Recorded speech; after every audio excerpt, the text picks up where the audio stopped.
அமெரிக்காவிலிருந்து இன்று இந்தியாவிற்கு அழைத்து வரப்படும் பயங்கரவாதி தகாவூர் ராணா டெல்லி திகார் சிறையில் அடைக்கப்படுவார் என என்ஐஏ அதிகாரிகள் தெரிவித்துள்ளனர்.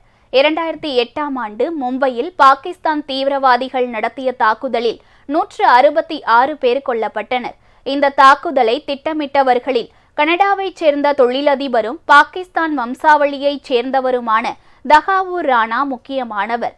மும்பை தாக்குதல் தொடர்பாக அமெரிக்காவில் தொடரப்பட்ட வழக்கில் 2013ஆம் ஆண்டில் ராணாவுக்கு 14 ஆண்டுகள் சிறை தண்டனை விதிக்கப்பட்டது. இதனிடையே ராணாவை நாடு கடத்தும்படி அமெரிக்காவிடம் இந்திய அரசு கோரிக்கை வைத்தது. அதை அந்த நாட்டு நீதிமன்றம் ஏற்றுக்கொண்டன. இந்த நிலையில் சட்ட நடைமுறைகளை பின்பற்றி நேற்று தகாவூர் ராணா இந்திய அதிகாரிகளிடம் ஒப்படைக்கப்பட்டார். அவரை தனி விமானத்தில் அழைத்து வரும் அதிகாரிகள் டெல்லியில் உள்ள திகார் சிறையில் அடைக்க ஏற்பாடு செய்திருக்கின்றனர்.